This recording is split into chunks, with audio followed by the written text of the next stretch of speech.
Men today have a strange problem. Many of them are just too nice to attract women and succeed in the world. Dr. Robert Glover helps them fix that. Not so they can become sociopaths or jerks, but so that they can become confident, assertive grown-ups who don't have to resort to manipulation or people-pleasing to get their needs met, which is actually what many nice guys don't like to admit about themselves.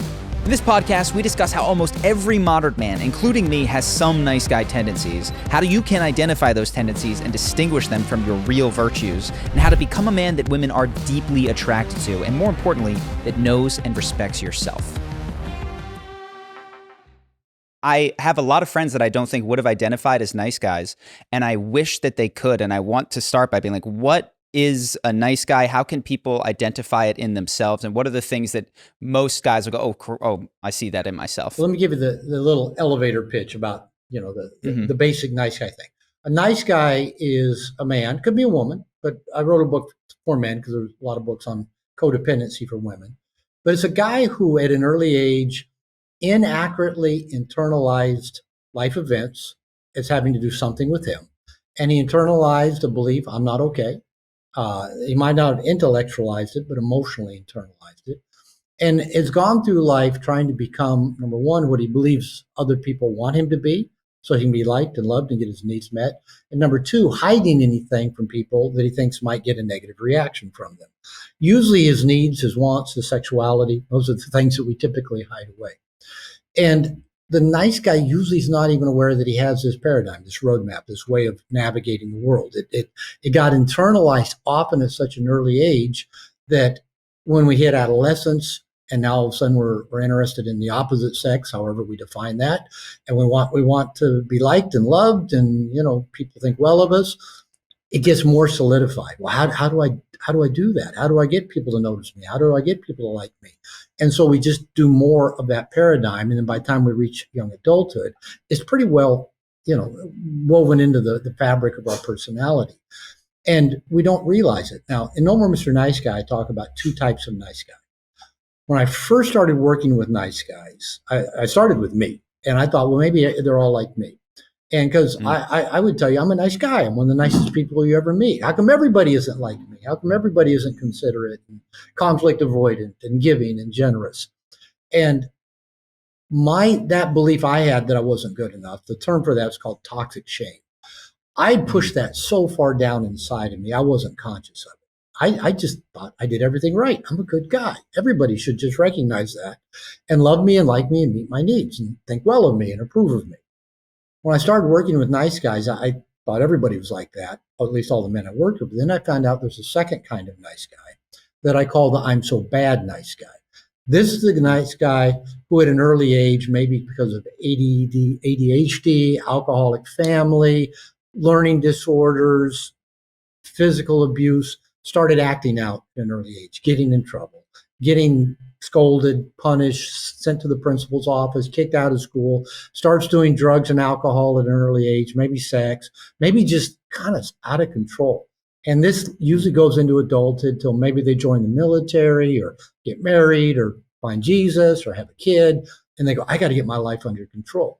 And then they adopt the nice guy strategy. I'll give to get. I'll be generous. I'll be different from other men. I'll try to please people. I'll suppress my needs and wants.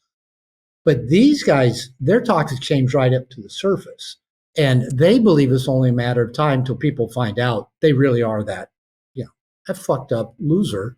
And whereas I'm so good, nice guy, the shame is so deep, we will defend, our niceness to the death, not realizing we're trying to be nice because we don't really feel like we're good enough deep inside. So this is kind of how it, we can go deeper into how this kind of manifests in children and comes into adulthood. How it tends to show up most often is giving to get, typically in the form of 3 what I call covert contracts. Covert contract number 1 is that if I'm a good guy, I'll be liked and loved. And typically, nice guys can attach, and the women who I do nice things for, or the men who I do nice things for, depending, will want to have sex with me. And so nice guys can be, pretty manipulative and passive aggressive when that doesn't work out. Second covert contract of nice guys is, oh, there goes the balloons. I love it. I love the hand motion that sets off the balloons and fireworks. The second covert contract oh, is the best one. I was on a call for one of my Brotherhood calls for Integration Nation, talking about the death of my father, and I put my hands up, and fireworks went off behind me. Thank you, Mac. Thank you. We're not on Zoom. Can't believe it. I don't know how to turn it off on this app, but I figured out Zoom. It's perfect. So the balloons go up. Maybe we'll get confetti in a minute. Maybe the thumbs up will go up. So covert contract number 2. Are two going to go? So covert contract number 2 is that if I read other people's minds and give them what they want and need without them having to ask, then they will read my mind and give me what I want without me having to ask. Covert contract number 3 is that if I do everything right, then I will have a smooth, problem-free life. So that's where you can, people listening to this, if they want to check in, am I a nice guy? Check in with those 3 things. Do I try to be good? Do I think that will make people like me and appreciate me and make me different from other men? Do I think is that my nice guy seduction? How I get the girls or guys to like me and want to get naked with me because I've listened to them talk about the problems. I've paid their car payment. I'm different from other guys. Second thing, do you tend to feel frustrated because you seem to give more than anybody else gives back? Do most of your friends, associates, family members take a lot and not give a lot back to you?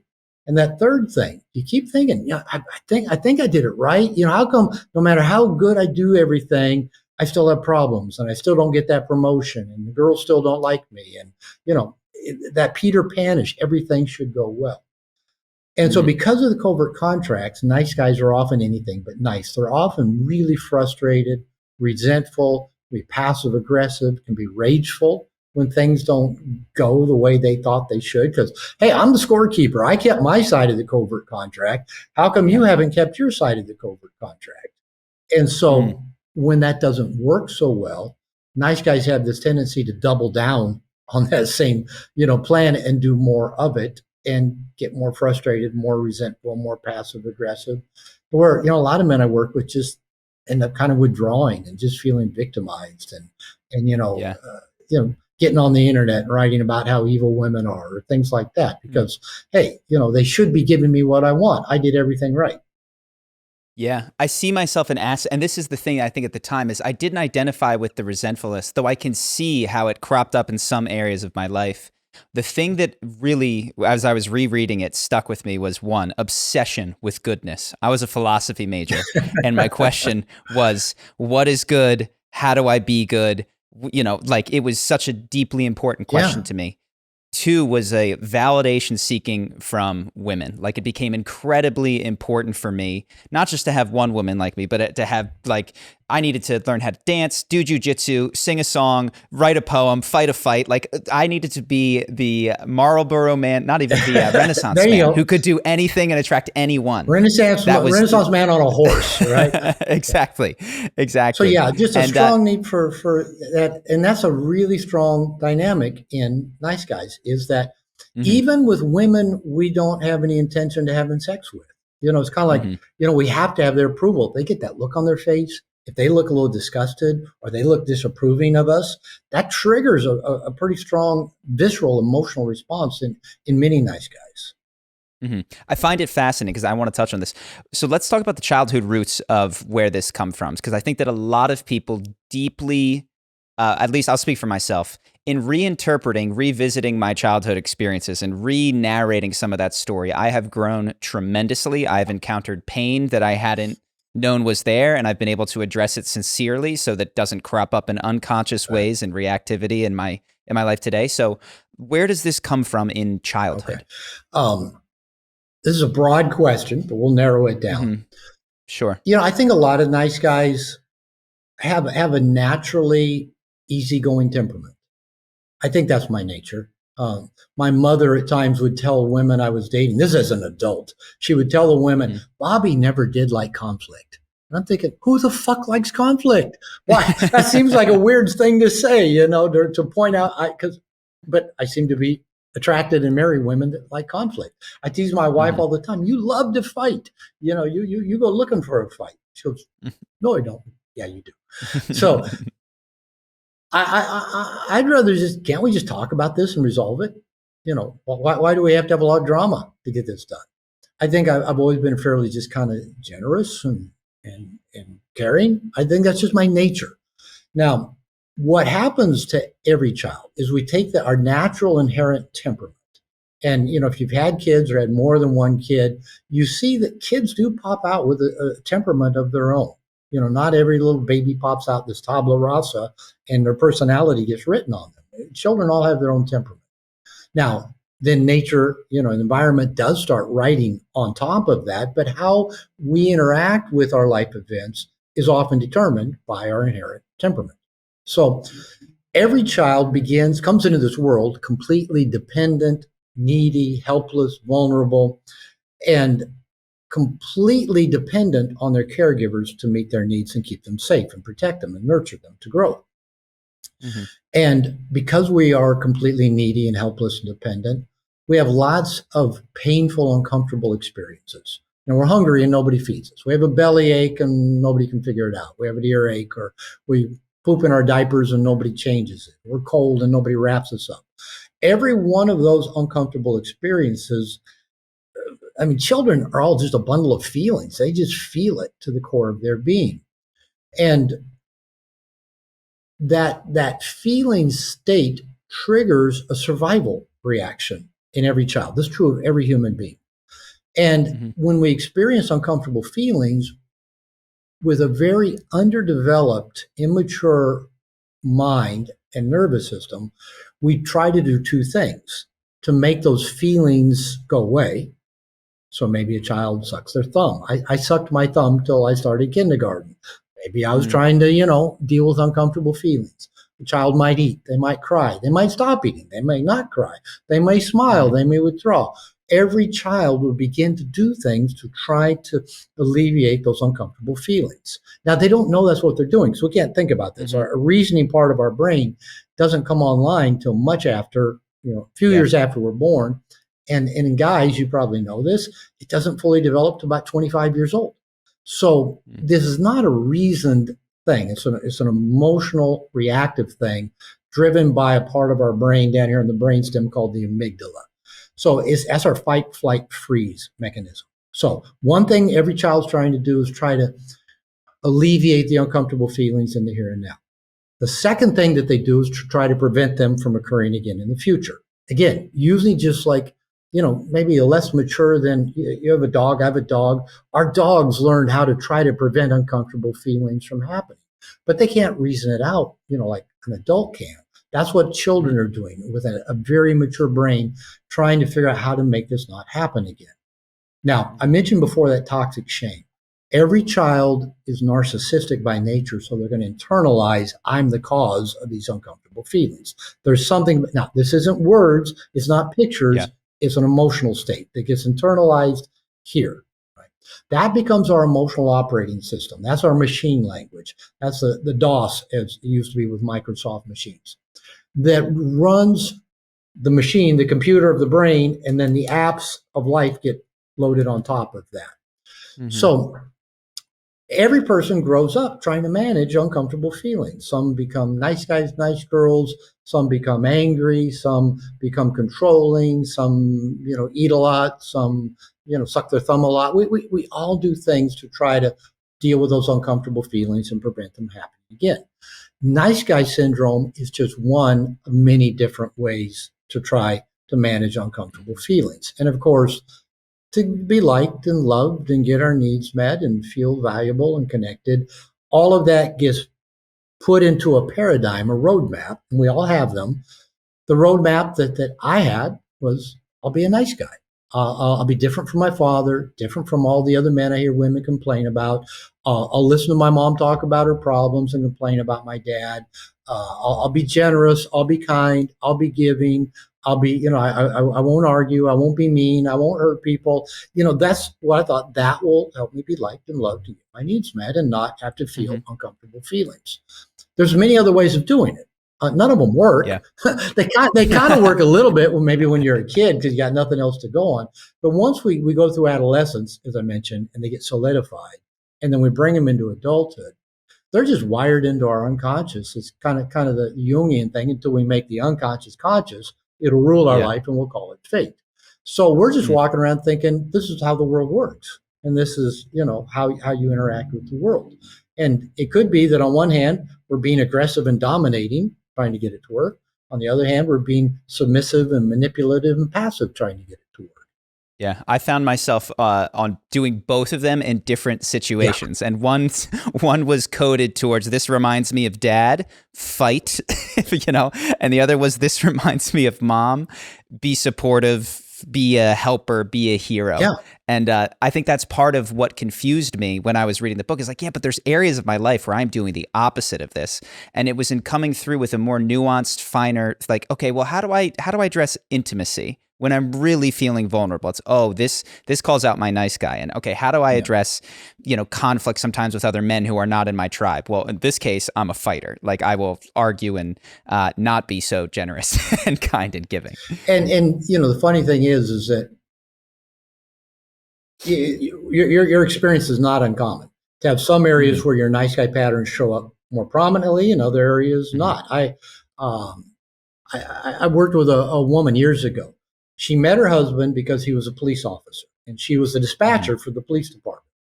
And she said she fell in love with the police officer. And he was strong, he was powerful, he was assertive, and then they got married. And then he'd come home and take off his uniform, and he'd be a total nice guy, a total wuss. He wouldn't make a decision. He wouldn't lead. She said, I have to go on ride-alongs with him in his cop car to get to see the man I fell in love with. So Here was a guy in this context is totally, and not necessarily the other extreme of the nice guy. Not that he was an asshole. He was an assertive guy. At home, he just handed the control over to her. Whatever you want, dear. And she goes, I don't want that. I want you to make decisions and give me a choice.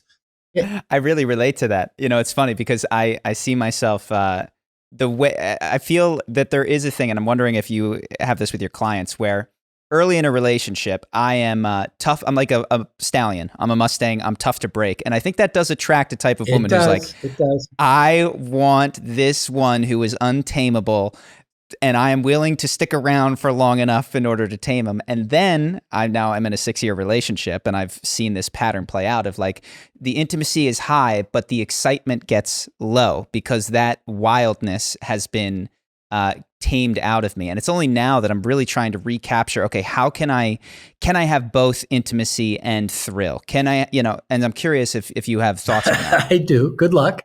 Yeah. Yeah, I can come at this from a few different ways. I've got a good buddy, Dr. Sean T. Smith, that wrote a book, The Tactical Guide to Women, and just wrote another one called Gatekeeper. And he talks to men about being really conscious of the kind of women you pick and bring into your life, because there's a cost, right? There's an investment. And the kind of the premise of Gatekeeper is that don't trade your purpose for romance. Oh, she's hot, she's fun, she's this, blah. And then, all of a sudden we get into our life, and now she becomes a drama queen and an anchor. And now we're not pursuing our purpose anymore because, she wants this from us.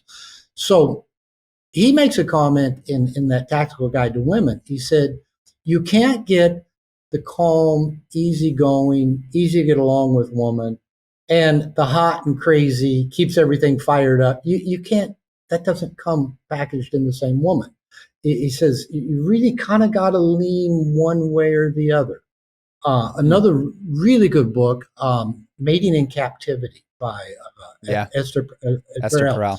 She basically, the basic premise is, and I may not be getting it 100% right, but basically the more intimate you become, i.e. the more known you become by a partner, the less excitement, anticipation, unknown, uncertainty, there's less of that. And so, we've got this kind of dilemma there. How do we really become intimate with another person and then with us? My definition of intimacy is knowing self and being known by another. So that means they know the depth of who we are. You know the depth of who they are, and that's a growing process over time.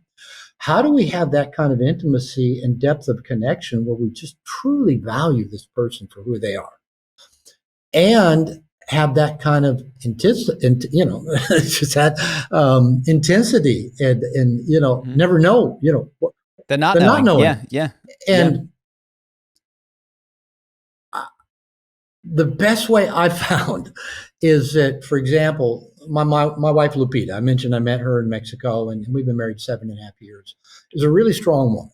And she grew up 8 out of 10 kids of poverty, Guadalajara, Mexico. So she's been through just toughness, roughness. She's ready for a fight. She's a gym rat. She works out 2 hours a day. She's done Muay Thai. She's done kickboxing, and she just, she just loves that intensity. And that's not me. I'm kind of like, let's just talk things out. Let's just be calm. What I do teach is something that I call positive emotional tension.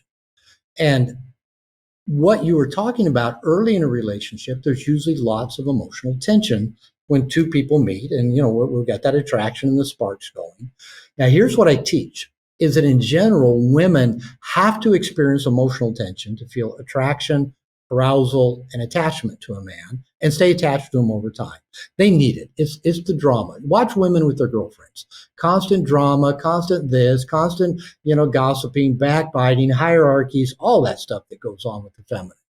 And we guys, we don't tend to like emotional drama. Where we go for emotional drama, our sporting events, our action flicks, all of it, time clock on them, right? We know that even baseball, they got clocks in baseball now. So where we go to get our attention, we know it's going to end in 2 hours. And that's it. Then we can relax and do nothing and not be bothered.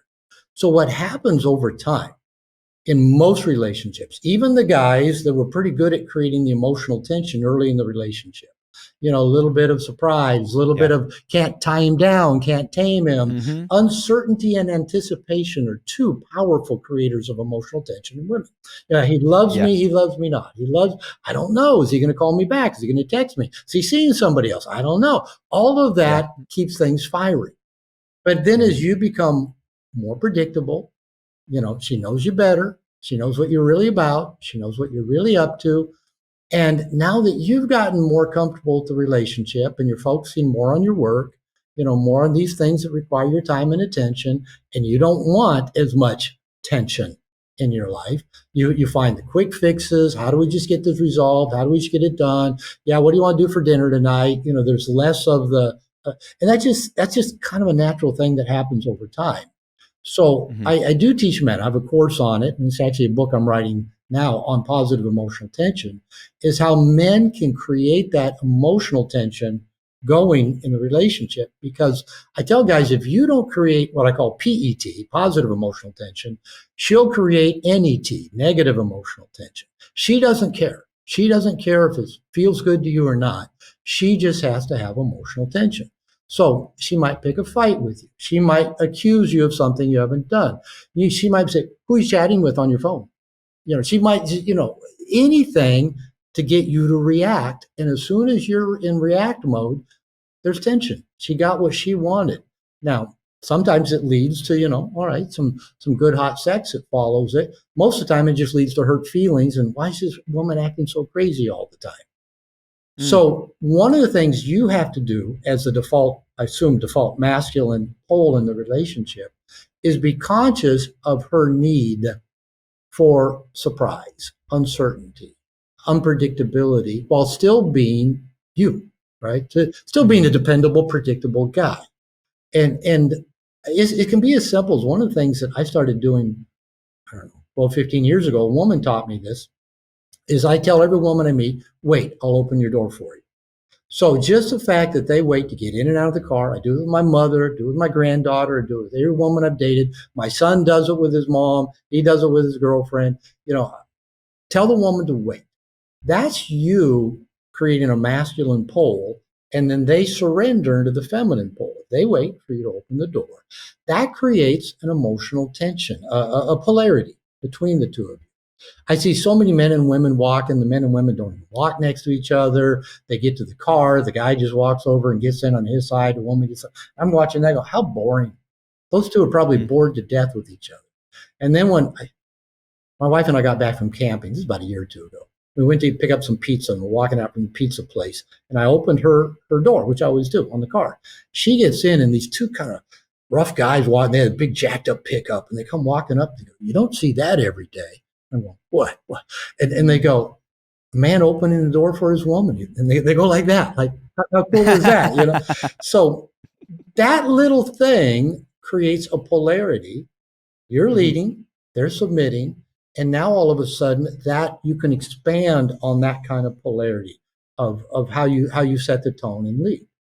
I would love to chat about this because I read many years ago "Way of the Superior Man" by David Deida, which you might be familiar with, about masculine and feminine polarity. Yeah. And I have to admit, I deeply resist the call to, for instance, open a door or do that, and have encouraged. I tend to pick very feminine women, and I can see, the apparent dynamic of, well, this makes it less exciting and there's less difference. But I have been at times frustrated by the lack of masculine container that a partner that I've chosen, because I've picked them, they're very feminine, has. So for instance, why don't they pay their bills? Why don't they balance their checkbook? Why don't they check the air in the tire?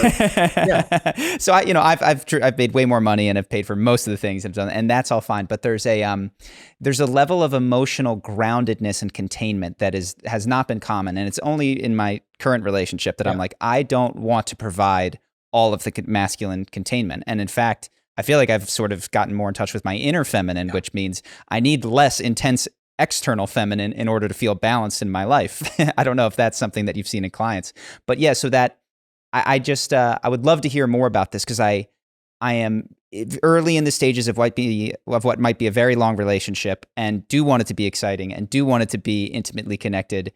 And if that means I have to open doors, I will. But run me through it. There's no have to do this, okay? Mostly I encourage people to be themselves. Be who you are. You can go anywhere on the internet. It doesn't matter if you're going to relationship experts, dating experts. Well, be this, do this, be that. I'm not a big fan of all the tips and hacks. I'm really a big fan of being yourself. And you and I will have a good time connecting with each other if we're just being ourselves, not trying to be somebody other than who we are. Now, kind of going back to that data model of masculine and feminine polarity. Yeah, I've read Way of the Superior Man too many times, been to David workshops, worked with a coach who's trained with David Deida. So really familiar with the background. I don't agree with everything that he says, but I do like a lot of his models. So let me kind of break it down the way I break it down. We've all got a masculine and feminine energetic side. And most men tend to be more masculine than feminine, but that's a generalization. Most women tend to be more feminine than masculine, another generalization. Now, just accept them for generalizations. Sure. Culture, especially in the last 50, 60 years, has tried to take a lot of the masculine out of boys. And can you define them really quickly? So, like, what are masculine and feminine in this? I'm going to break it down how I define it, not necessarily how Deida might define it.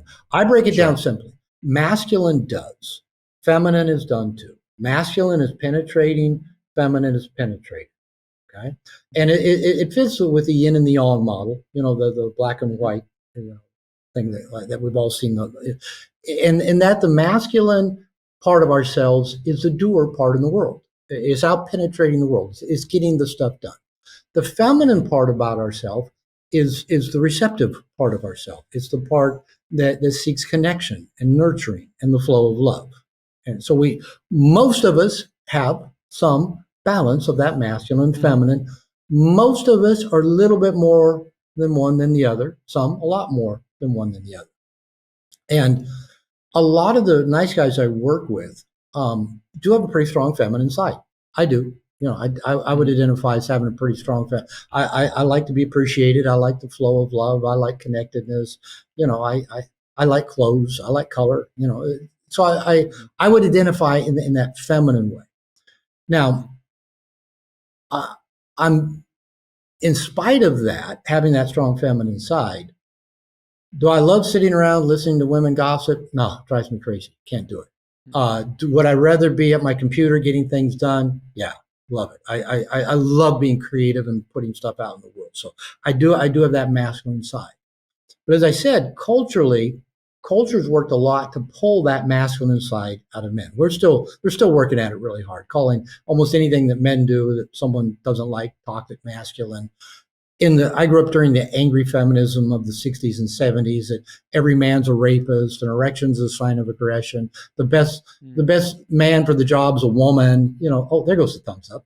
There it is. Best man for There we jobs. go. I knew that would happen. Rosie the Riveter. Rosie the Riveter. And even in the child development courses I had in grad school back in the 80s, they were teaching, there was a tenet of feminism. So it's still pretty strong. That's being taught in the schools, that there is no gender.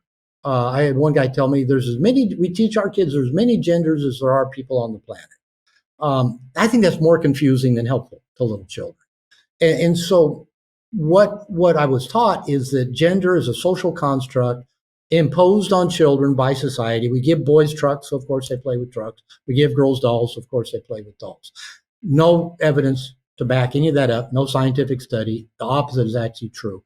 In general, little boys, little girls do gravitate towards different activities and different toys. They just do. There's enough studies to substantiate that.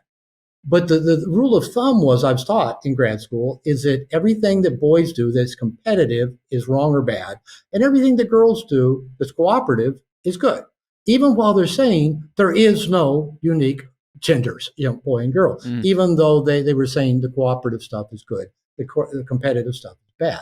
So this is kind of in our educational system, where little boys go to school and they hear about toxic masculine in school, and thought basically to be passive. And so, and this has been going on a while. I heard the same stuff growing up. Don't be like your dad. Don't be like other men. Don't be like those assholes that only want sex. So everything that kind of was masculine got domesticated out. Now, at the same time, the women who might be more feminine than masculine in general have been told since they were little, don't be dependent on a man. Never need a man. Don't have children. Go get a career. Go, excel at this. They've been taught to do. All the while, feminism was saying the doing of masculine is bad. Girls have been, told to go be that way. So a lot of women have taken on a fairly masculine role. Now, I know as an example of this, when my book, Normal Mr. Nice Guy, got published 2003 in hardcover, I went back to New York, met with my publisher, with my agent, and the editor of my book, working for Barnes & Noble, woman in her mid-30s, an attorney husband. We went out to dinner with another couple of friends of theirs, both professionals, man and woman, and both women were talking. I'm ready to have a family. I'm ready to have kids. I don't know that I want to keep working like I'm working. And so here was two women, New York City. Three of them had never driven a car, because they live in New York. So, this is, the pinnacle of correctness. And they're going, no, I don't think I want a career so much. I think I want kids. And now I every now and then I'll see something come up on social media of my editor. I haven't talked to her in years. Pictures of her with her 3 kids, So the women have been told, you're supposed to be more masculine, all the while being told everything about masculine is toxic. So I think luckily, fortunately, we're heading back to a healthier space, not the extreme of the evil patriarchy, and not the extreme of, where we've been, where everything men do is evil. But we've all got masculine and feminine energies about us. The more we can be more conscious of what those are in us. What's a part of you that likes to do, that likes to get things done, that likes to move things forward, that likes to be masterful? Those are masculine traits. What's a part of you that is feminine, that likes the connection, that likes the approval, that likes to be loved on, that likes to be touched, that likes to just have, peace in nature and have your senses fed? That's the feminine. Your partner is going to have a masculine and feminine traits about her too. Just like I said, my wife, she can get shit done like nobody's business. I call her my mafiosa. This morning, I heard her screaming at the car mechanic because he didn't tell her that we're going to have to buy, a $1,500 part for the transmission, and just didn't answer her calls for 2 weeks. So she gets shit done. And I love that about her. But she's also got this feminine side. I have to tell her, quit buying clothes. I can't build you more closets. I can't build you. You know, she loves shoes. She loves clothes. She loves being beautiful. She loves being sexy. She loves, you know, being desired by me. That's her feminine side. So part of your masculine leadership is how do you honor both in yourself, your masculine, your need to get things done, your feminine, your need for connection and flow of love, and how do you also support your partner? And also the areas she wants to feel masterful and to be the doer and get things done, but also her feminine that wants to be led, that wants to be done to, that wants to be open, that wants to be penetrated deeply by you, physically, emotionally, sexually. There's something here that I think is interesting because it's I hear influencers on the web that are talking about, you know, you have to hold a masculine frame and don't show her your vulnerability, don't show her your weakness, women. And it's always because women don't like that, which is like, wait a second. So I'm going to choose who I am and how I express myself in a relationship based on making her happy to see if she likes it. It's like, that is actually the opposite of what we're talking about. So I appreciate what you just said about like part of holding the masculine frame is being sincere about the ways in which you want to express that feminine side and the ways in which you would like to receive and the ways in which you would like to relax. And that's something that I've been coming to, which is, I don't know whether it's the car door or what, but there's absolutely ways in which I would like to receive more in my relationships. And I, as a recovering nice guy in some aspects, that's been hard for me to do. It's tough for me to sit back and receive. Well, and that might be a good place to go to work then. You know, now we'll do a little therapy with you here. I would love to. You know, going back to the covert contracts of nice guy syndrome, that covert contract number 2. Oh, there goes thumbs up again. It loves the second covert contract. There you go. Is that if I do it left-handed, so is it if I, you know, read other people's minds and meet their needs without them having to ask, they'll do the same for me. Now, part of the problem is that nice guys tend to not surround themselves with people who actually are all that well equipped helping them meet their needs. If you're going out picking people who seem to have needs that you can help with, right? Because you get validation and meaning from that. I love watching your dogs romping around on the couch behind you. You know, if you're surrounding yourself with people that you pick because they kind of need fixing, well, they're probably never going to get to that place where they're, you know, good at helping you get your needs met. The second problem is most of us are terrible receivers. It makes us feel guilty, like we're doing something wrong if somebody gives to us. And this, you know, I've worked around this issue a lot with nice guys and in myself. Nice guys can feel like we're bad for having needs. We're going to be in trouble. We now owe people something. There's a price to pay. My second wife, who I was married to when I wrote No More Mr. Nice Guy, she used to say, "You're impossible to give to. Every time I try to give something to you, you know, I never know if you really like it, and you turn around and give me something right back." She goes, "Let me just give to you." And so that was a practice. I was comfortable giving. In fact, I had to go through I went on a 1-year moratorium, this is years ago, where I could not give anything to anybody except myself. Wow. Just to me. That's powerful. That's really powerful. I might need to do something like that. Every time I had the impulse, like, oh, they would like that, or I could do that. No, I had to do it for me. And then I had to go tell on myself as well. I had to go tell my partner, oh, I was going to do this for you, but so I did this for me.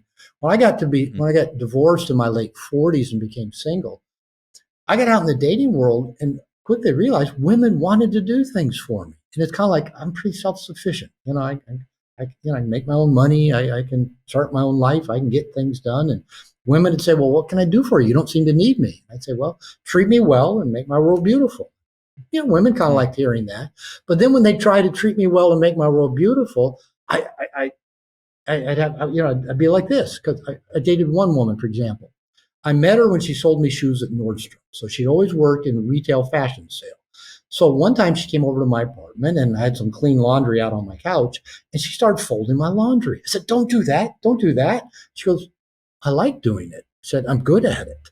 And she said, I'll leave it here on your bed stacked. And I said, I won't put it away for you. I said, I'm not going to put it away either. I'm going to leave it stacked just like that, as a reminder that somebody loves me, right? You came over and folded my laundry.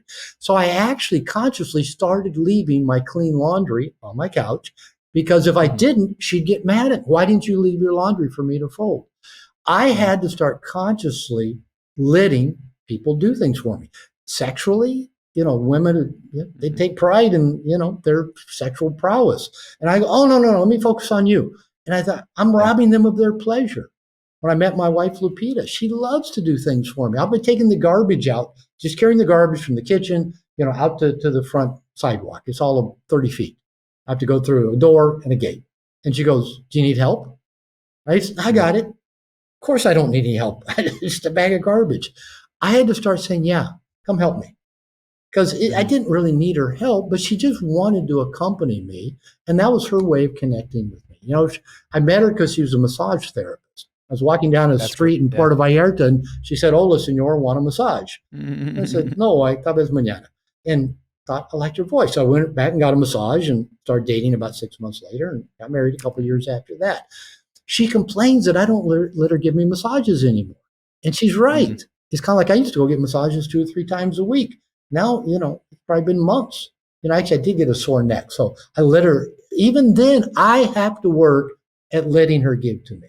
So it is something you do have to make a very conscious effort about, to let her be in her masculine and give to you to nurture your feminine.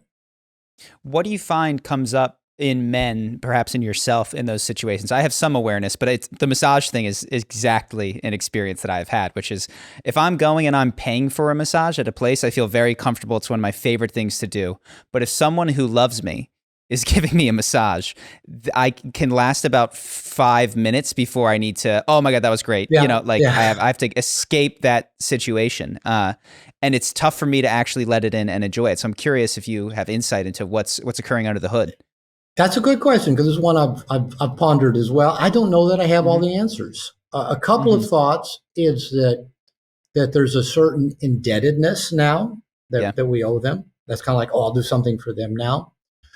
Another part is that, oh no, I'm trapped. I actually have to sit here until they're done giving to me. And it almost feels like a loss of freedom. And that's kind of a crazy way of looking at it. But, kind of going back to, my mother issues that, if I started listening to mom talk, or if she's, taking me shopping, I now am trapped listening to her talk the entire time. There's no escape. Mm-hmm. So it's part of it. There might be another part that I'm trying not to be like my father, who was kind of narcissistic and selfish, and the world revolved around him. So if I let her give too much to me, that might start being like my dad, and everything's about me and I'm selfish. So part of it may be unconsciously you're trying to be different from somebody, that you think, well, if I let them give to me, that'll make me like them.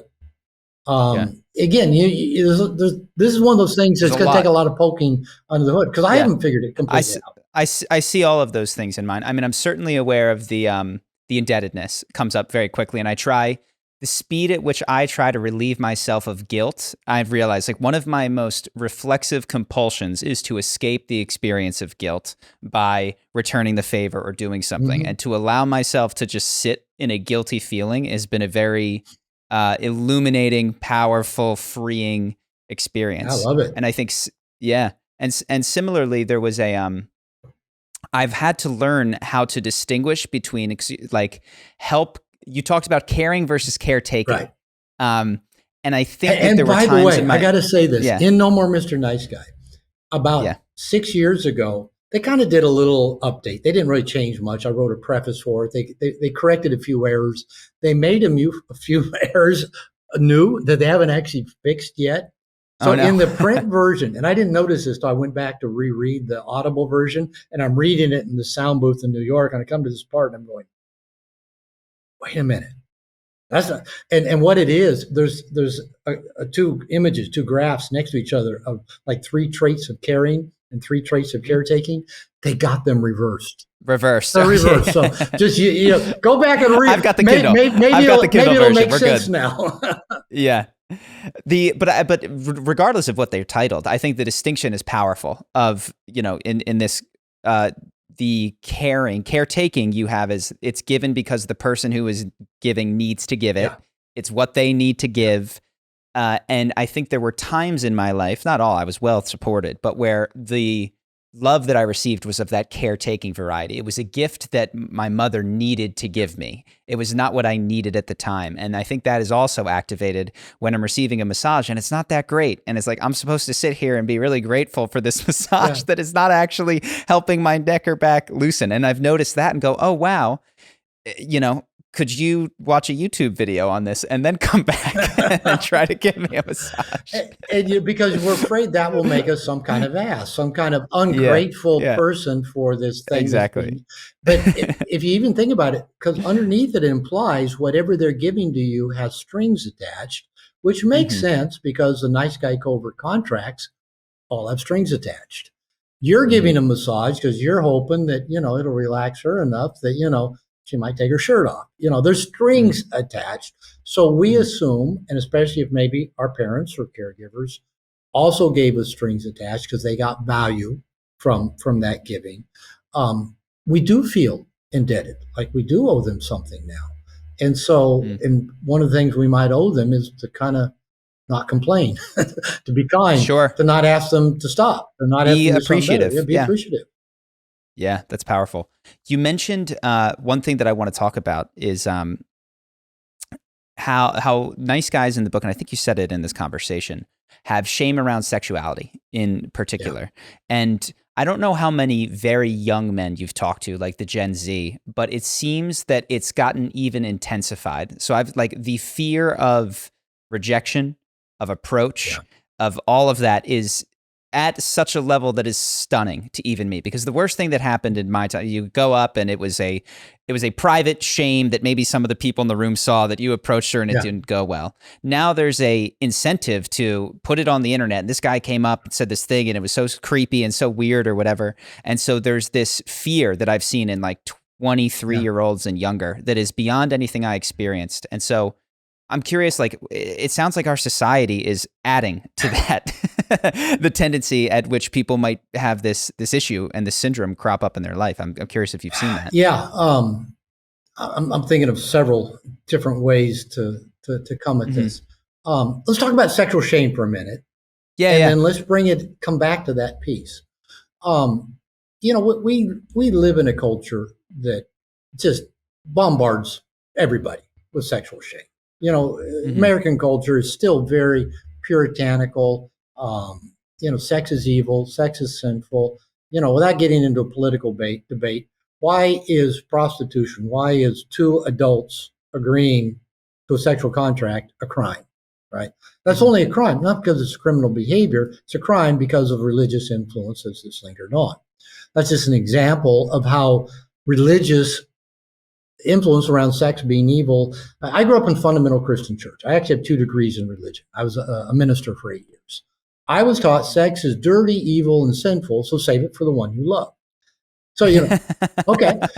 But at the same time, we live in a culture that bombards us with sexual stimuli. Movies, commercials, music, videos, everything is sexualized. Social media, everything is sexualized. But we're still told you're bad. You're bad for being a sexual person. So pretty much everybody in most cultures internalize a fair amount of sexual shame. One of the things that I do in a lot of my workshops is I ask people, think back to your first sexual memory. And, this could be anything. It could be, for boys, their first erection, first wet dream, first kiss, first I showed you mine, you show me yours, first abuse. It could be whatever comes to mind. And then I ask people, all right, whatever that was, your first wet dream, first kiss, first time somebody touched your genitals, you touched genitals, whatever, was it in the open? Could you talk about it? Could you go tell your parents about it? Did it feel good? And could, hey, this is great. I said, could you go tell your parents and they say, that's fantastic, let's go get pizza because that's a developmental milestone you just passed. No, everybody. 100% of people say, no, first sexual memory I have, it was hidden. It was secretive. I didn't tell anybody. I thought I was bad. I thought I was going to get in trouble. Yeah. And then if you cross that with, and it felt good, that's where, then you get sexuality, the pleasure of sexuality gets cross-wired with guilt and shame and secrecy and badness and punishment. And most of us then go through adolescence, because this happens before adolescence for most of us, with that cross-wiring of sex being cross-wired to hidden, secretive, shameful, bad stuff that just gets, it just gets compounded into adulthood. So most people reach adulthood, with most of our sexuality hidden and repressed and not particularly in the open. Then when we have social media, we have the hashtag Me Too, we've got that if a guy does anything that any woman feels any degree of discomfort with, it must have been abusive. It must have been violating. And I'm not trying to be dismissive, because a lot of people do some pretty violating things. So I'm not trying to be dismissive.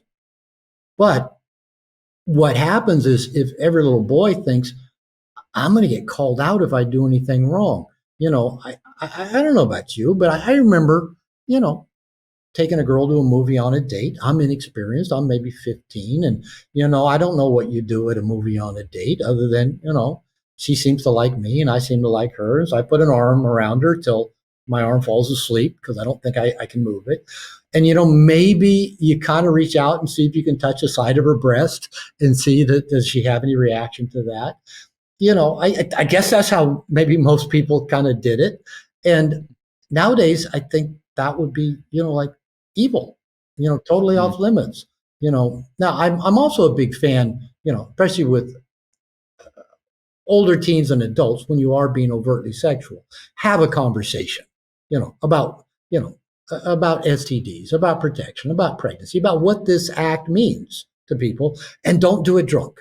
I tell guys all the time, do not have sex if you or she are drunk, because it's opening all kind of a pen. Now, if you're in a long-term relationship and the two of you both agreed you like being high or being drunk while having sex, that's fine. But early, no, don't do that, because there's so many things. A woman can say, I was drunk, and the next thing I know, he did that. And the guy's going, no, wait a minute. You were doing this and touching me, but it's, her word. So yeah, boys do get really, really uncomfortable with that. And the only answer I have is probably not a workable answer. I tell young men all the time, nobody ever does it, is get off social media. I think social media, number one, is very feminizing. Anything that gets you concerned about likes and having a lot of followers and people that's all feminine. And that's very interesting. I'll ask guys, after you've been on social media doing this, how productive do you feel afterwards? How productive does social media make you? Productivity. And how attached to yourself do you feel? I mean, you attached probably to like who you might be for other people, or what you could do, what you could take a photo of, or but how much of that own, if you were to just sit for a full day out in nature and think about what you wanted to make or feel what you wanted to make, it probably is very far away from where you are after a couple hours scrolling. And I've never liked social media since, 20 years ago, when, clients, Robert, you need to get on Facebook. You need to get on Facebook. I said, no, I don't. No, I don't. I've been on Facebook. I've been on Instagram, X. Actually, I've never been on Instagram. I've been on Twitter, now X. Years ago, I never saw any value in them. The only value I can see in anything on social media is like Facebook groups. Like when I bought an older Mercedes, I found a Facebook group. When I bought an RV, I found a Facebook group. But I don't like Facebook because, Mark Zuckerberg steals all your data. So I'm not on social media. And because of that, I don't worry near as much of what people might say about me. I know, I highly respect Jordan Peterson. But he's like on social media all the time, and he's always in a battle. And it's had an impact on him. It has taken him away, in my opinion, from his best work. Yeah. The reactivity to, I said this on Twitter, they did this to me because of what I said on Twitter, is like, God, go take the years that it takes to come up with some of those books and insights and ideas that to me, that was the most interesting, valuable part of what he did, not the culture war stuff. So, and again, that's just my opinion. I highly respect him. I've been interviewed by his daughter. I love the work that he does. But I don't know that's going to solve any, 12, 14, 15-year-old boy's problem is getting completely off social media. Mhm. But I don't know. I don't have any other great ideas other than because I teach men don't be cautious, don't hold back. I teach men, blurt, act on impulse, touch, tease, tell, be very interactive.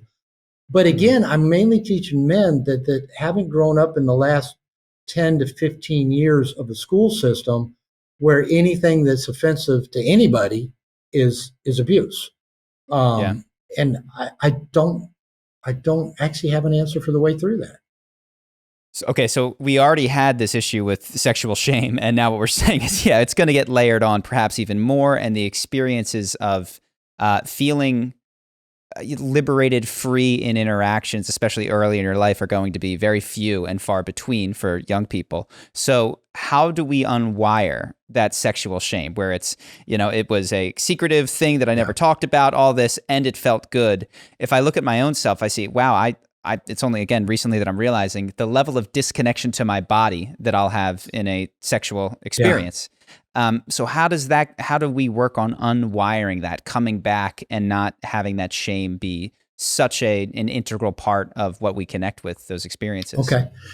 Let me approach this twofold because there might be a piece that actually can also help that previous question, but they're Sure. very much related.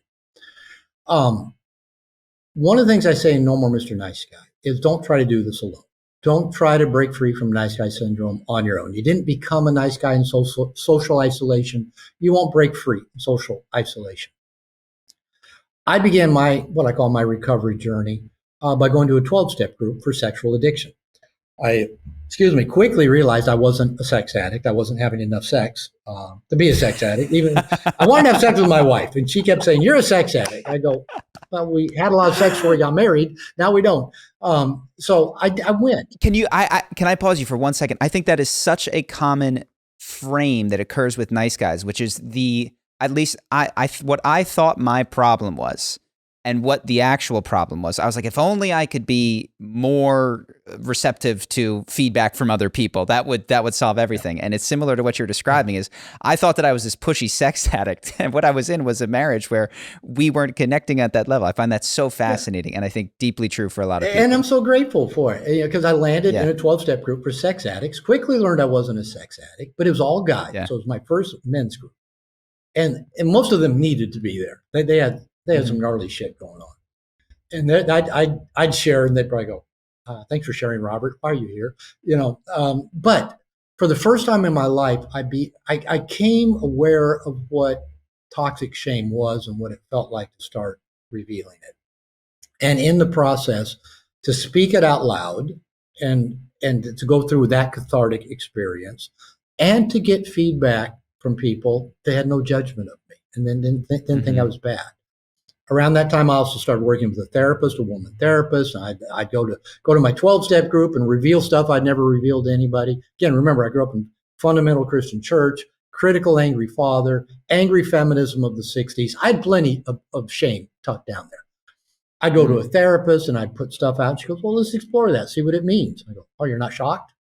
No. I got into a men's group and, just kept doing that work. So the only way I know to really do the deep work around sexual shame is to do it with other safe people. It'd be great if you could do it on your own. Journal writing can be helpful. You can do some dream work. Maybe you can probably do some stuff, but you really do have to go be around people where you reveal things you don't want to reveal and release what you've been hiding. Find out that the people don't all have nervous breakdowns and that they actually give you more accurate affirmations. I remember, I'll just give this as an example. My second wife, who said, "You need to go get into therapy," because prior to being married, she liked having sex. On her honeymoon, she said, "Now that we're married, aren't you glad we don't have to pretend to like sex anymore?" I said, "Wait a minute, I wasn't pretending." So about 2 years later, I acted out. She says, "You need to go get help." So I went and got help. And something came up after I was already going to this 12-step group, working with a therapist, and it was a sexual impulse. And it was kind of a dark sexual impulse, and it scared me. I didn't act on it, but in the past, I would have just pushed that way down, even for my own Mm-hmm. kind of consciousness. And so I went to my 12-step group and I shared it. I just said, "Thanks for sharing, Robert." And oh, okay, that wasn't bad. I went to my therapist and I shared it. She said, "Well, let's kind of explore and see what that's about." I said, "Okay, wasn't bad." So I'm driving home and I'm thinking, all right, I'm batting 1,000, 2 for 2. I need to go tell my wife this. And I used to tell my wife her middle name ought to be Overreact, because that's what she did in every situation. She never actually overreacted to that because she knew it was true. I went home, told her exactly the impulse I'd had, that I told it to my 12-step group, I told it to my therapist, and I told it to her. And she looked at me and she said, "That kind of concerns me, doesn't surprise me, and thank you for telling me." And she never brought it up again. Mm. And I thought, wow, how come no one told me this a long time ago, that you can actually find safe people, go reveal the things you think make you a bad person, that make you ugly, evil, sinful, not good enough.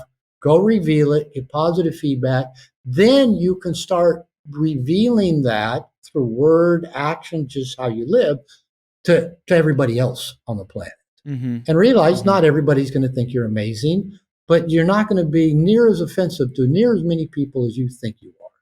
That's when we Yeah. get to be real, and people get to respond to that realness. That to me, that's what what charisma is. You're being Mm. you. You're not holding anything you about you, but you have to go do that in a safe place. I don't know Yeah. any other way around it.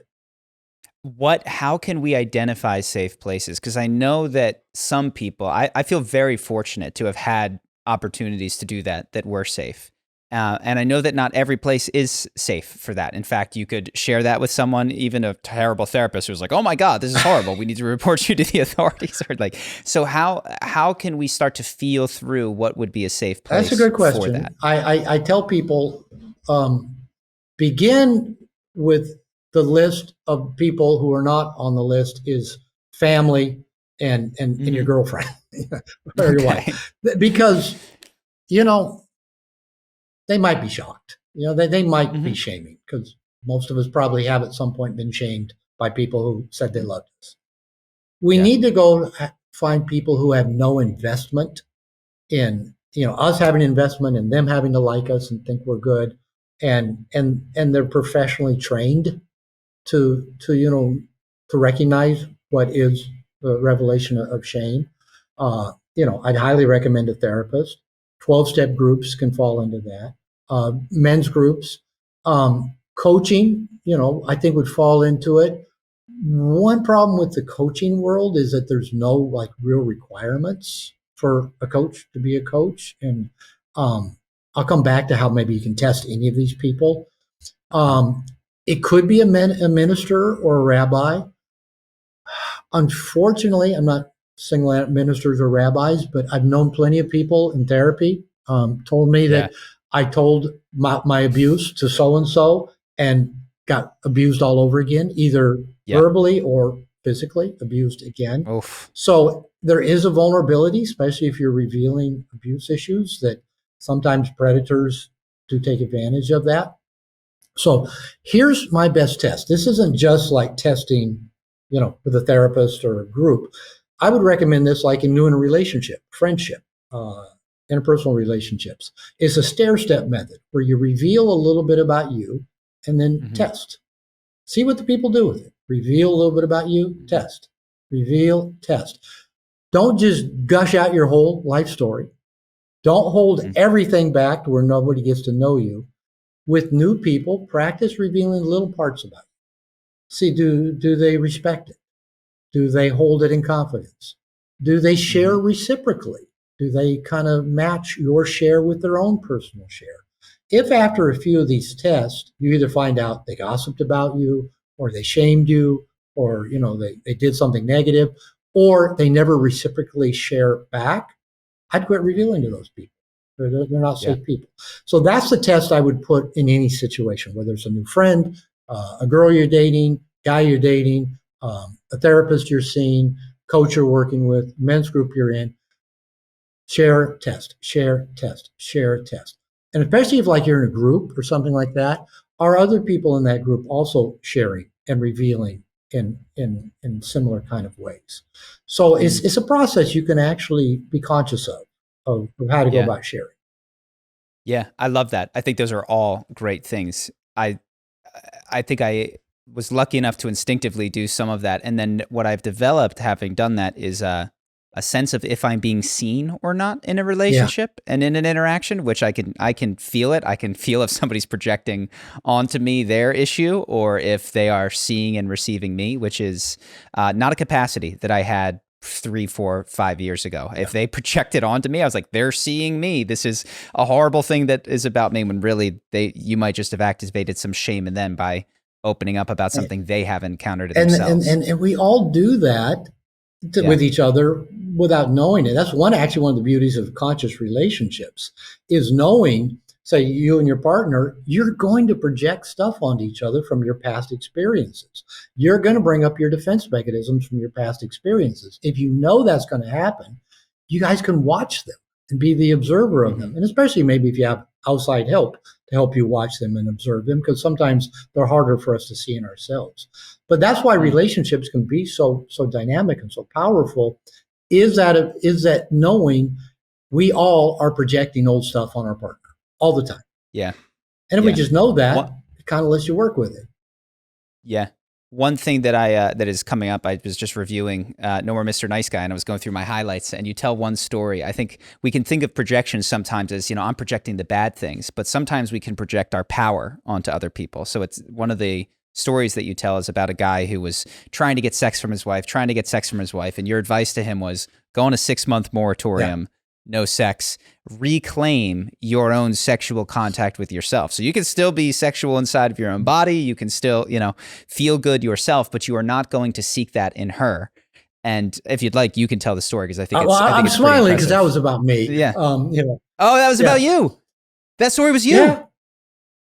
Oh my goodness! Why did you say that? I will say I don't hold anything back. In the book, I often tell people, No More Mr. Nice Guy is my autobiography. I just use other people's names to tell my story. Now, that's not completely true. The majority of the people in the book are a real life person or a combination of 2 or 3 people. But there's one person in there that's a lot me. Not exactly, but a lot me. Got it. During my marriage to my second wife, who on our honeymoon said we don't have to pretend to like sex, we got into therapy and into couples therapy together. And no matter what I did, no matter how much I worked on me and did my stuff, she still wasn't sexually available. And it became just ongoing battle. I was constantly frustrated and resentful and, manipulative. And she was constantly angry and withdrawn. And, it wasn't going well. And our therapist suggested it. And I did 2 different sexual moratoriums. And most people go, why would I do that? But you know what? It was one of the most empowering things I'd done, both of them. They came at different times in the relationship where, I made a decision. I've never been into porn or excessive masturbation, but that was off the table. No passionate interplay with my wife, no flirting with anybody else, no intrigue with anybody. My wife and I could give each other a hug and a goodbye kiss, goodnight kiss, but that was it. The second time I did it, I actually moved to a completely different bedroom, different bed. And a few things came out. What was interesting is when, the very day that I began sexual moratoriums, both times, my wife became overtly sexual, being seductive. I won't go into details, but just like, what the hell, why can't you be this? But, she became seductive. And of course, okay, finally, she's being seductive. She's being sexually available. But it was a dance that we had, right? As long as I was pursuing, she could go like that. When I quit pursuing, she went into her mode, which is part of her story without going into that detail. But the most powerful thing for me, two other powerful things. One is it really helped me break free of a lot of my nice guy stuff, because a lot of nice guy stuff is tied to, I'll be nice to women, so they'll have sex with me. If I'm not trying to get a woman to have sex with me, I don't have to fucking be nice to her. Now, I don't mean that in a mean, abusive way. I didn't have to give too many fucks of, is she upset? Is she going to like that? Is that going to bother her? Is she in a bad mood? Because I thought I don't have to do what I call maintaining the possibility of availability, right? I don't have to do anything to make sure she's in a good mood later on, wants to have sex. She can be in a bad mood because we ain't having sex for 6 months. So I don't even have to worry about it. I became a much more integrated man. That's what I talk about. As we move out of nice guy syndrome, it's about becoming integrated. I became more honest, more real, making my needs a priority, going where I wanted, hanging out with who I wanted, doing what I wanted to do without this fear of she might be upset about it. So I became much more authentic and integrated, which actually made me more attractive to her. The second thing is that it reclaimed, in a sense, the keys to my sexuality, that I realized that I did not have to give the power over my sexuality to another human being. Nobody had control of whether or not I got to have sex, how I had sex, when I had sex. That was not the keys I was going to give to any other human being. That was my keys under my control. So that was very empowering as well. How did you relate? So I didn't realize you weren't allowed to masturbate or anything like that for that 6 months. Yeah. How did you relate to your own sexual energy without repressing it? Because I know there is a way of doing that, which is the old traditional Catholic way, which is I have an urge, push it down, push it down, push it down. And I'm learning that there is a way to relate to that energy that is still pleasant and pleasurable without, expressing it via sexual contact. I think I'll start with misperceptions. I think a lot of guys, especially when you're young, you do. Most young men do have a pretty strong sex drive. It's built into us. Mother Nature likes young men having strong sex drive. But I think most of us overestimate our need for sex, and especially our need for ejaculation. And one of the things I see, I think in a lot of men that I work with, young and old, is that a lot of men have, I call it an addiction to ejaculation. I think porn addiction is rampant. A lot of men, in my day, you had to find your father's Playboy or Hustler stuck under the mattress somewhere. Yeah. My son and stepson, they're both 38 now, grew up with broadband internet where, they could just go get it anywhere. And so, of course, we have a generation of men that just have that instant access to sexual stimuli. And most of us live in a fantasy world. Our grandfathers, our great-grandfathers maybe saw 3 pretty women in their lifetime and maybe never saw any of them naked. You and I have seen multitudes of pretty women and lots of them naked, right? That's, it's kind of like everything's different. So what's happened is men, I think, have become hypersexual, for lack of a better term, and especially addicted to ejaculation, where everything is focused on I got to come, I got to come, I got to come. And one of the things that happens if you do a sexual moratorium, the first week or two for most men, it's not bad. It's not bad. Second couple of weeks, it gets tough. All of a sudden, you got all kinds of impulses going on. And that's usually where most of the slips occur, about week 2 through week 3, week 4. Getting to the other side of that, and this was even before I knew about macrocircular breathing and things like that when we talk about that. Once you get to the other side, if you've taken physical contact, flirting, fantasy, pornography, and even habitual masturbation out of the picture, most men's sex drives actually kind of calm down. They ebb because there's nothing keeping them stimulated. Right. Granted, you can still walk down the street and just go to the mall, women walking by in their Lululemon and whatever, there's still plenty, to keep your rubberneck and all that. But even if you cut that out, and Freud and many other psychiatrists have talked about sublimating our sex drive into action and into productivity. So one thing we can do is we can take that energy drive. Most Eastern religions, Eastern thought, really discourage men from ejaculation. And, they even have charts of at this age, you should only ejaculate every this many months. And my age is like never. I should never ejaculate because you're dispelling your chi, your life force, your energy. And we need that chi. We only have so much to put into our mission, our purpose, our karma, and what we're supposed to be getting done in life. So we can sublimate sexual energy into productive activity, especially if we've cut out all those ways we go, especially if we've cut the shame compartment out of sex. Here's where men get most of their sexual hit is going into what I call a shame compartment. Remember, shame got cross-wired to sex. So, having a fantasy while we're having sex with our girlfriend about somebody else. Well, we feel shame about it, but it's arousing. Yeah. Sneaking off to look at porn where we might get caught, might get found out. It's arousing. So if we can get out of those shame compartments, clean up our sexuality, right? Just get it clean. Mm-hmm. You'll see that it'll ebb. It'll kind of you'll start noticing when it just has little ups and downs, and you'll start, I'm feeling a little aroused right now, and you can say, I wonder why, and you can kind of get in touch with some thought you had or a stimulus or somebody walked by, and you can start paying attention to it, and then just go, okay, you notice it. I think that's, what's clicking with me is that there's online communities of NoFap, you might be familiar, which is about not ejaculating. Sure. And I see in that, the thing that is really sticking is that in some strains of that community, they're shame driven. It's like, I have to do this because I'm so ashamed. And it's whether you're doing it or not doing it, if the driver is this toxic shame that you're trying to repress down and control and steer, you're going to have an outcome that is not one that I'm interested in. Versus if you can find a way to release the shame, befriend the shame, share it with safe people and do that process, and then make a decision to whatever. Make a decision that works for you. I agree 100% with that, because that first 12-step group I landed in was a 12-step group that had a really rigid definition of sobriety.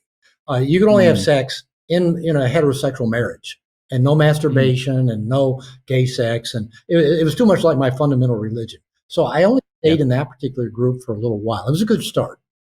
And then later I found other groups that, let me define my own sobriety. What does it mean for me to be sexually sober? And without the shame attached to it, that there's badness somehow in all of this. So anything that men can do to clean out that sexual shame, I find does a lot, believe it or not, to, this is not going to sound good to a lot of guys, to actually level out the sex drive. If you take the shame out of it, it just becomes more like appetite. Okay, I'm hungry now. I'm not hungry now. If think about it, if we ate like most men do sex, every opportunity to eat, we'd be eating, because I can't miss this opportunity, right? And I better do it in secret where nobody's going to see me eating. But that's how we do our sex drive. Oh, this is an opportunity. I better take it now. I may not have one later.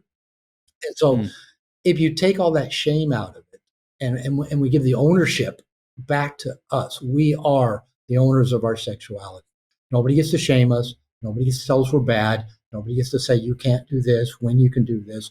We get to be the owner of that. Towards the end of my marriage to my second wife, we'd been in quite a bit of therapy. And towards the end, after, doing a couple sexual moratoriums and doing a lot of work, I announced to her and my therapist, who was a woman, I said, I am going to have sex. Just because you don't want to have sex doesn't mean I shouldn't have sex. And I said, I'm going to say yes to sexual opportunities. I prefer it be with you. If it's not, I'll say yes to other opportunities.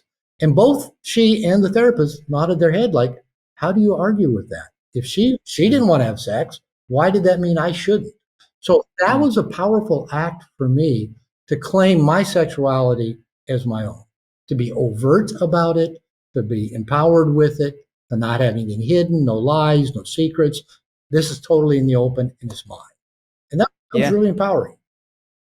I think that framework is very powerful for any need. And it's tough sometimes to really know one's needs in a relationship, but to say like, look, this is a need of mine in life. And I think you come to really relate to those as you get older and you know what is a negotiable and a non-negotiable. But I'd prefer that this exists in the context with you. I've chosen you. I'd like it to be with you, but I need to find a way to meet this. And if not with you, then with someone else. And that could be, I need to get out in nature. I'd prefer to take a walk with you, but I'm going to take a walk with the boys. And I'm not going to let you say, no, you can't do that. It can be, any sort of need. I have a need to solve a problem and do a puzzle. And I'd prefer to do that puzzle with you, but I can also do it on my own. But I think that way of relating to needs is very important and powerful. Well, and I think what you're describing, I'm going to guess, it's just a guess. When you talk about when you're in relationship over time, how nice guy stuff starts coming in. if I had to guess, it probably does take the form of you giving up or repressing more and more of your needs, and perhaps giving up more and more of your freedom. And we don't know Yes, that's happening. that's We it. don't know it's happening, other than we notice when we start getting frustrated, when we start feeling resentful, when we start lashing out at the other, that it's their fault that we're not happy or we're not getting what we want. Usually that's happened because over a long period of time, we either didn't want to rock the boat, we didn't want to upset them, we didn't want a negative reaction. We just, oh, it's easier just go read a book or just go watch TV or just go watch some porn or just pass on it this time. My buddies can go without me.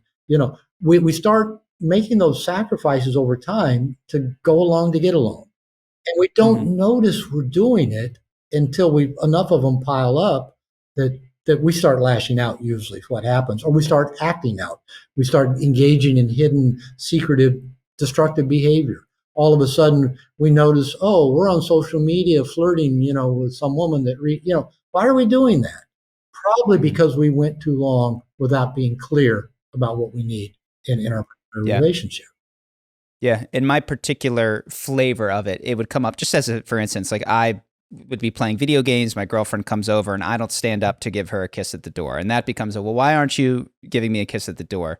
And so the way that I learned to defend my needs was by being incredibly rigid and uncompromising I am not going to give an inch on this, because if I give an inch, I dissolve and erode and I lose myself in this relationship, which made me do silly things like not be able to give my girlfriend. And I'm not going to open her door either. Don't make me open her door. I won't do it. A level of stubbornness that is of a deep belief that, like, if I give you an inch, I'll lose the whole mile. And not that you'll take it from me, but that I'll just give it up. And so for me, it's been identifying what are the needs and what are oh yeah, sure, I can open the door, or I can stand up and greet you when you get in here. And it's important to me that, I'm in my office. My wife just came by and waved because she's been out, and Nala left, the dog left. If I'm in my office, where I am most of the time, and, she comes in, there's French doors there, she'll usually knock and kind of open the door, say, come on in. And I have this playful rule, whatever I'm doing, if I'm on the computer, if I'm on my laptop on the couch or sitting here at my desk on the computer, I'll make her come over. I'll stop I'll tell her, give me a minute, I'll finish, turn to her. What do you need? What do you want? Listen to her. And before she goes, she has to give me a kiss. So that's the rules. Like if she comes in and says, I'm going to go run this errand, I don't have any money. And I'll go, okay, I'll get you some money, but first you got to come give me a kiss. So you can play with it to where you're still kind of playfully setting that tone. She has a need to be kissed, and you have a need to not interrupt your video game. So you can say, come over here, baby, come over. I'm about to kill somebody. Give me the kiss. Give me the kiss. Get playful with it to where you can speak her love language without you thinking you have to give up you. Because I think what you've found, we can go to two extremes. We can give up everything that's important to us and just become a nothing, thinking we're doing it for them. Or like you said, we become so rigid about it that there's no way in hell I'm giving this one up. And the truth is, let me bounce into a whole related new subject, something called differentiation. I think concepts of differentiation and fusion are two of the most powerful concepts in relationships. And unfortunately, other than a guy named Murray Bowen many years ago and David Snarch since him, people aren't talking a lot about differentiation and fusion.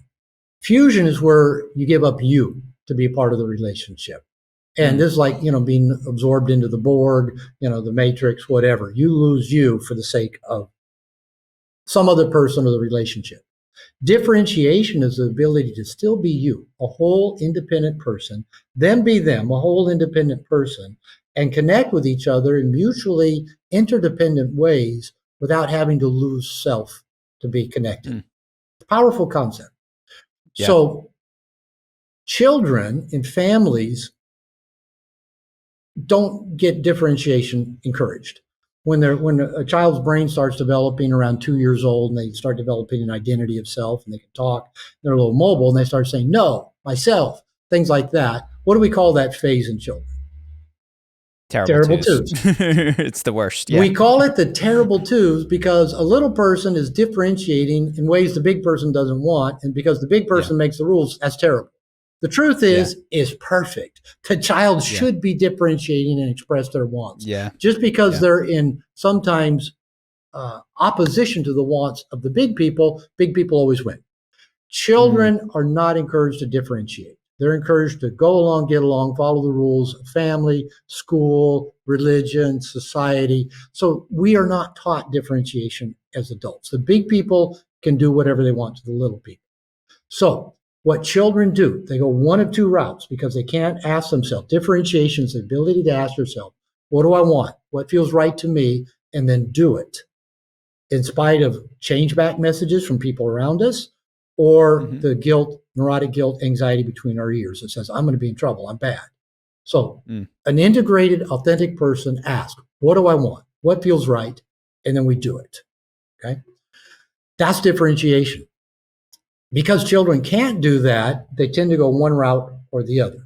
One route is they hide whatever they don't want to be known about, go along to get along. This is often the I'm so good, nice guy. He goes, well, I'm going to do this, but I'll ask for forgiveness, not permission. Or I'll just hide it and don't get found out. Or I'll just repress it, right? That's the one way of just hiding to go along to get along. The other is called oppositionally defiant.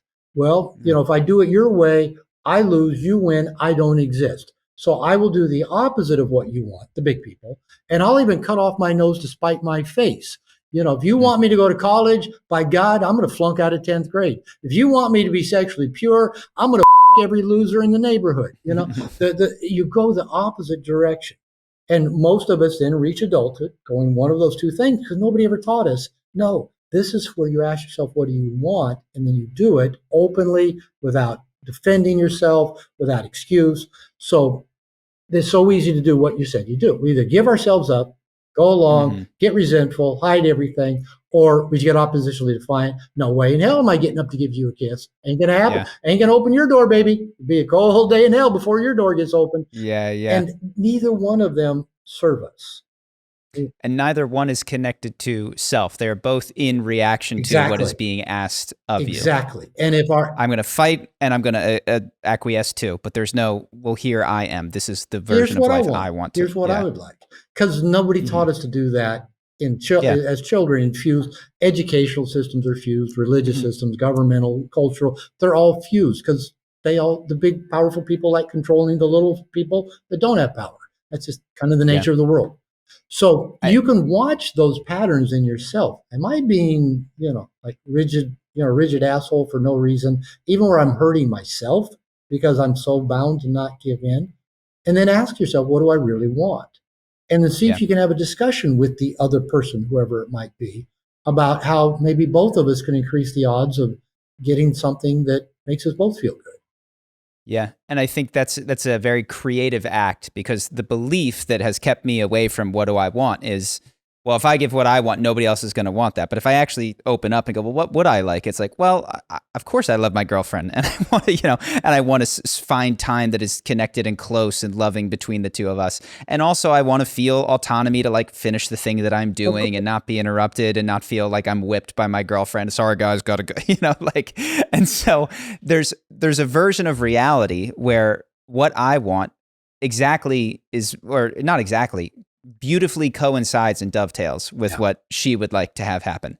But it might not be her first offer to me, which is you got to come stand up and do it this way. It might be a response to that, which is something else, Nobody's ever going to get everything they want out of any relationship. We tend infused relationships. It's kind of like, you're my girlfriend, therefore you should. You're my boyfriend, therefore you should. And we don't have other resources. We need lots of different resources. And without going in a lot of detail, my relationship with my wife, my side of it is monogamous. I keep all my sexual energy in the relationship. The other part's more complicated. But all my sexual energy stays in the relationship. Traditionally, in most monogamous relationships, that also tends to mean giving up other freedoms just because you've said, I won't have sex with anybody else but you. That's my tendency, and it's a lot of people's tendency. So for a few years now, I've been working on the mindset of how can I be all the way in a sexually monogamous relationship with my partner and not give up any other personal freedom. Now that's differentiation, right? That's asking myself, what do I want? What's important to me? Mm-hmm. Now differentiation occurs at two levels. Primary level is one that most people never get to, and that is asking ourselves, what do I want? And then charting a path for that. There's also a second level of differentiation that can only occur if the first level has occurred. The second level of differentiation is what is in the best interest of the people I love, maybe the planet that I live on, where we may decide at some level to even give up certain freedoms or wants, knowingly, consciously giving them up in a context because we know it will benefit somebody we care about. Okay. Mm-hmm. Parents do that with their children all the time.